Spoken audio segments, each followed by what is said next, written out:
a year or two ago, I would have not been able to answer a lot of these questions. I didn't want to get pregnant again. I've been stressed during this pregnancy just as much, if not more. Was this baby planned? I feel like a failure sometimes. Have I changed my mind wanting more kids? The question of the day. So freaking excited to start my health journey again. Postpartum hot mama era is gonna come through. I want to be left alone, and then I'll come out when I'm ready.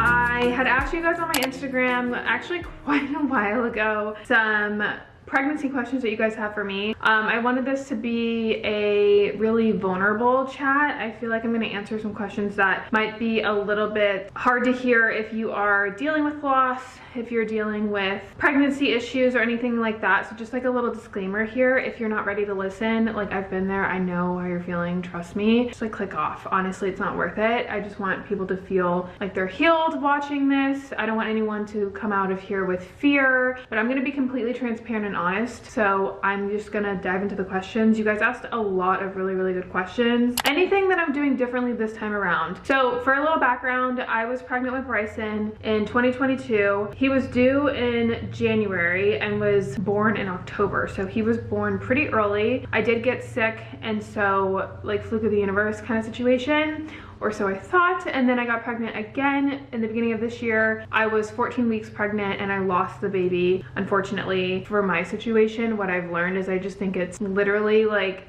every pregnancy is different. Sometimes there's answers. I know that sometimes if there's like a chromosome issue or something like that, but we had gone through all the tests and everything was fine. So I don't really know what happened with that one. I was stressed during that pregnancy. I've been stressed during this pregnancy just as much, if not more. So I don't think stress plays a role in it. And I don't know, like there's literally no explanation that I've just learned to just say every pregnancy is different. My body reacts in different ways. Like you never really know with loss. And sometimes like if you don't know the answer, it's just easier to sum up to its nature. And then this pregnancy has been going really well. I got pregnant 2 months after I lost the last baby. And I've heard, again, I'm not a doctor, please take this with a grain of salt, but I've heard when you get pregnant pretty close after a loss, it's like a higher chance or likelihood of getting pregnant, or like, I don't know how it works, okay? So again, I don't know, but I've heard that. And I've had some people in the past experience a similar situation where they lose a baby and then they get pregnant right after, and it's healthy and fine. But again, every body is different, every pregnancy is different. Like I said, I'm more stressed this pregnancy. I've got a toddler running around, a big move, like it's been a lot of like stressors. I will say the one in between too, I kind of didn't think about a lot of like the things that you're not supposed to do, like caffeine, deli meats and all that stuff. But again, some people eat those things and they're just fine. So I am on pelvic rest, so I'm not doing anything like that. I'm also not working out. I was just like really cautious with the movement of my body this time around, just because I thought it was a cervical issue, but I got cervical checks throughout this pregnancy and everything seemed to be fine. Middle pregnancy, I didn't have that. So I don't know. I'm just summing it up to timing, God's plan, every baby body, timing, all of it just being so completely different. Were there any early signs with this one? Actually, yes. I knew I was pregnant just because I was like, I had a hint of nausea, and nausea is different in the first trimester. Like I could describe it as like an underlying nausea. It's like behind you. It's not like the full-on thing, at least for me. And so I felt that feeling just like really subtle, and I was like, I need to go take a pregnancy test. Took one. Never was clear because I took it way too early, and then I took it again and then it was like pregnant. I'm like, yeah, I kind of knew. Was this baby planned? Honestly, I didn't want to get pregnant again after the last loss. So no, I had gotten my period right after. I got another one, but I forgot to track the other one because I had been pregnant for 14 weeks before. So I was like, I just forgot to track it, and like I thought I did in my mind and I didn't. So yeah, no, but were we mad about it? No, because we were already kind of like in the headspace of having a baby before this. But I was done. Like I was not gonna get pregnant again. How's pregnancy been with a toddler? How do I balance it all? I don't. Like, I fucking don't. Yeah, I mean, it's hard.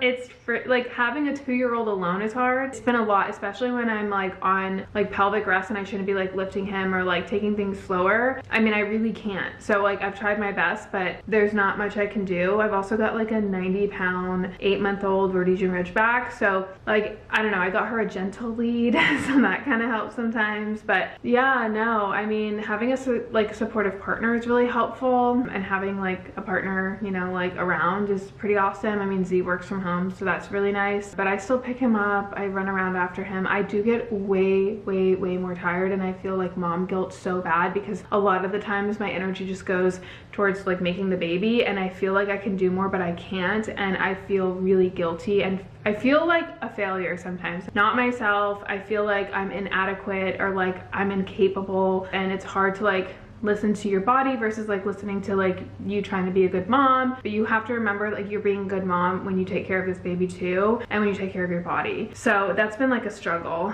How do I deal with first trimester nausea? I don't know. I have a friend that has that H something like that. I don't know. It's like when you get sick all the time. She is like prescribed a medication. Like I know you can get medications if you are like throwing up all the time. For me, my nausea is never that bad to the point where I'm like throwing up. But I remember being sick with Bryson and trying all those like sour things or like the pregnancy nausea stuff that you can help, and it never helped. What helped me was just always waking up in the morning and like throwing food down my stomach, having crackers by the nightstand table, like saltines, and just making sure that you're constantly filling your body up with food like every hour. Once I got an empty stomach, like that's typically when I felt the nausea the most, like laying down, napping. Like there's not really much you can do. Have I changed my mind wanting more kids? Yeah, so like after I had Bryson, and when I got pregnant with Bryson, we were like, we're gonna have a whole baseball team. And then I had the loss, and I was like, I'm done. I don't want to do this anymore. Like this is too stressful. And then I have this one, and I'm like, I mentally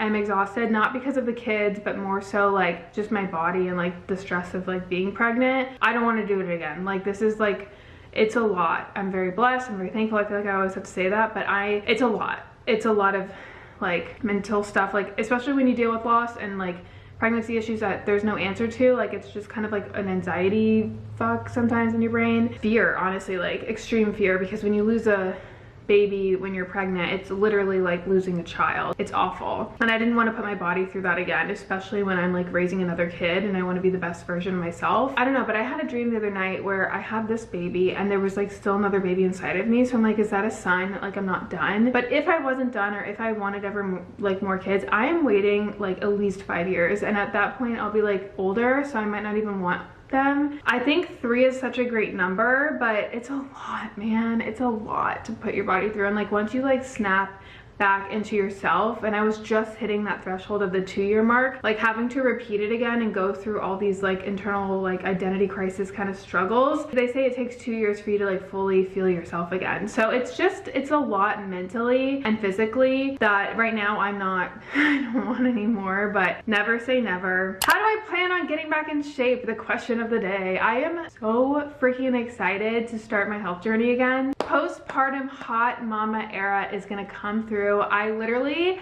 have been working out my whole life. Like I've always been able to work out, so not being able to work out during this pregnancy has been stressful, let me tell you. When I break a sweat and get those endorphins flowing and feel strong and like capable and like in tune with my body, that's my stress reliever. So I am so stoked to start again. I'm gonna use fitness to help regain my strength after having this high-risk pregnancy, and to do so I just got the new yesoul R1M Plus foldable water rower. This is gonna be great for like my back pain and back issues in general that come with pregnancy. When you're holding a baby, everything kind of shifts forward, so that's why a lot of women have back issues. Obviously you're gaining more weight, and like that takes a lot to carry. This is going to be amazing to regain my back strength and improve my posture. That's like a big one for me. I've noticed I've just been slouching a lot. Again, it's just a lot to carry. I'm just going to get bigger, so I'm excited to use this rower, and it's foldable, which I love. It's perfect for small spaces, so I can just like throw it in and out of the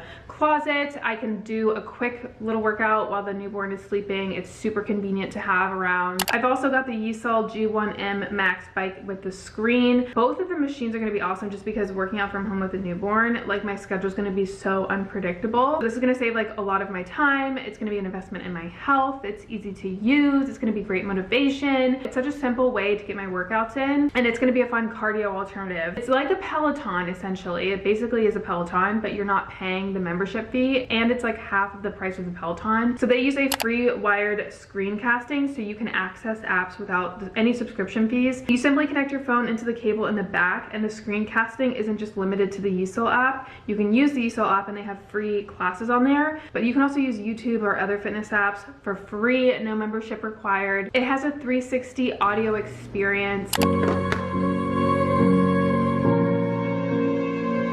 Speakers and music is what my vibe is when I'm working out, especially on a spin bike. Like, it'll make me feel like I'm actually in a spin class, getting it down, yet be able to like hear my newborn and just be in my house and get the workout in as fast as I can when I can, which is going to be amazing when I'm postpartum. I'm really excited to use these. I'll link them down below for you guys. Again, it's the yesoul bike with the screen as well as the rower. Perfect for postpartum mamas out there. It's affordable. It's gonna make working out very fun and enjoyable for me, and super convenient. And I'm so excited to start like even just like scheduling in my workouts and being like, okay, today I've got the baby full time, Z's in the office, I'm gonna do my bike for 30 minutes. The days that I can't get outside, it's just gonna be right there, and like putting it in front of my window and watching the water, and just, I can't wait, guys. I'm so excited to use it. In the meantime, Z's probably gonna use it, but I'm gonna like listen to podcasts on there. I can watch YouTube videos on there with the 3D audio. Like, I am stoked. It's gonna be awesome. So I will link both of those machines down below. yesoul is like where it's at. So awesome. Someone specifically asked me, was I in North Carolina or Florida? So we actually had, I think we had just sold our house, or we were in the process of like, our house was already on the market and we found out, and we were in the process of like moving back to Florida. But when I got back to Florida, I knew I was pregnant. Yeah, I technically got pregnant in North Carolina. Why can't I work out? So I, like I said, had a loss in between this one. Bryson was born really early. They, just to be cautious, were thinking it was a cervical issue. So I was just like on cervical checks all the time, and with that comes pelvic rest, because if you have a cervical insufficiency, you typically like give birth pretty early, like you have preterm labor, like you can experience loss and stuff. So you can just look up pelvic rest on your own. It sucks, but I'm doing anything that I can to make sure that this baby comes out healthy, whether it's that, coffee, stress, like whatever it is. Like, I'm trying my best to just do what I'm supposed to do. I'm taking all the precautions just so that I can get this baby here on Earthside. Mental load after miscarriage, anxiety trying to again, or pregnancy after. Ooh, it's tough. Like, you're gonna go through it. Like I said, it's like losing a child, and it doesn't matter if you lose it in the beginning, if it's a later one. Any sort of loss is like, it sucks. It's just a grieving process. I think for me, a lot of my healing came from getting pregnant again and being able to carry it. And I know a lot of people, like, that's not their experience, so that's like tough to say. But I never want to give pregnancy advice. I never want to give like mother advice, because you literally cannot say the right thing when someone's going through something like that. Like, there's really nothing, there's no advice. I just really don't think that's the case. Every situation is so different, and every body is really different. Body and body. Everybody. Yeah, it's horrible. I mean, some people, you know, come up with things to cope, and that's just with grief in general. And I've learned that through like the death of my dad. Grief is just so unique, and it's such a journey. And for me personally, it's been, this pregnancy has been really nice. And also being around like my home, I felt very out of place in North Carolina. So like, I was in the wrong place, and then also dealing with something like that, like it just felt so isolating, and not like, I didn't feel like a sense of home. Anxiety is gonna be there. Like, I'm still anxious to this moment. Every time that I plan or think about things, like there's always that thing in the back of my head that's like, oh, what if it doesn't work, or da-da-da. Like, I'm trying to protect myself and build barriers. Other people being involved causes a lot of anxiety for me, because like, once they're emotionally involved, it's like they're in it too, and like, I'm not able to handle their emotions, or I don't want them even thinking it, like, because being involved in it, it just stresses me out more, because I feel like I have to like be there emotionally for them as well, when I literally can't even do that by myself. And there was was a girl, Tiffany Haddish or something, she's been through a lot of loss, and she said she's a lioness and she wants to go into her cave, lick her wounds, and she'll come out when she's ready. Like, that's how I feel. I want to be left alone, and then I'll come out when I'm ready. When am I due? So I am due technically April 6th, but we are giving birth at 37 weeks. And then body image issues. I was just talking about this with Xander, going through my loss, and when I had Bryson premature, I used to be jealous of women who were like super pregnant, and I was like, they can never complain. I don't understand, like they're so lucky and blah, blah, blah. As someone who struggled with body image issues in the past, I can see why it's a problem. And just like, it's weird. Like, I've always been smaller boobed, and like having these gigantic boobs is like really weird for me. I feel full all the time, even if I barely eat, because my stomach is just shrinking and making room for the baby. So like, I just always feel full, and that's like a trigger for me. I just feel like not strong. Obviously I'm not working out, so like even the strength of my muscles are gone. I feel soft everywhere. My belly's growing, my hips are growing bigger. Sometimes I look at myself in the mirror and I'm like, what the fuck? But I know it's temporary. I know that I was super fit before this pregnancy, and I know that I can get back there. Obviously I'm gonna give myself grace. Obviously I know that's gonna take time. Obviously I know it's gonna be a challenge. I'm not sitting there thinking I'm gonna like snap right back up, but I am very much aware that this is temporary and I can change things, and I'm so grateful. I keep thanking like my body over and over for being able to hold this baby and grow this way, and this baby's so big, which is like not what I'm used to. So I feel really, really big, and it's just, it isn't myself. I'm not myself. And on top of that, I chopped all my hair off, and I did that because my hair was so unhealthy. So like, add that to like, women just like really identify with their hair. So like, there's just like little things about myself. Like, my skin is different.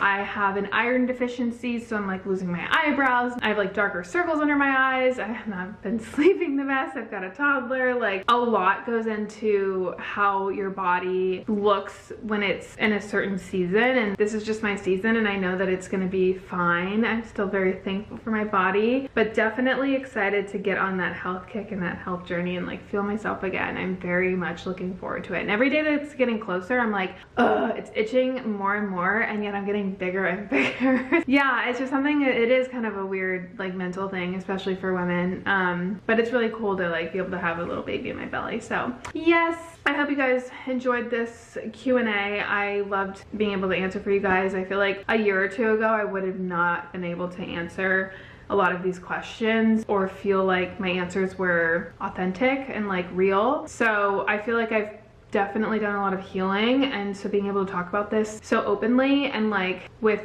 a clearer mindset around all these topics helps a lot. I was really, really, really lost a year or two ago. So if you are experiencing any of this and like you don't feel like this, or you were like, how is she doing? And like, never compare yourself to anyone else's situation. You are such a great, worthy person, and you deserve everything good to you, and you deserve to want what you want. And if that's the case, to like do everything in your power to obtain that. And that was something I really struggled with, is just feelings of unworthiness, or like someone in the sky was like poking at me, or like other people are better because they get, you know, a better story or an easier journey. And that's not the case. Like, you are so beautiful and unique in your own story, in your own way. It's just life. Like, you just gotta like accept it for what it is, and there's no answers as to why things happen. Stop trying to make sense of it all. Like, I feel like that's where I kind of struggled a lot, was like I was just constantly thinking and like comparing and trying to do what was right, or what I thought was supposed to be the right way. And just like, listen to your heart. Listen to your heart, heal, grieve. Don't falter from who you are, because that makes you so special. Just because you have struggles, especially pregnancy struggles, it doesn't make you any less of a person than anyone else, and less deserving than anyone else. And so I just want women to know that, like, you are such a powerful person. Like, whatever the case is, whatever your struggle is, you are such a deserving human being, and everyone here is so uniquely beautiful in their own right. And learn to like live with your story instead of trying to like understand it or make sense of it. Live through it and like really just be in your world, in your bubble. It's really hard to remain you or like optimistic about life when you're comparing or like judging your situation. It can put you in a really bad place, and I know for sure that it's happened to me. So I love you guys so much with all my heart, and I will see you guys in a future video. Bye guys.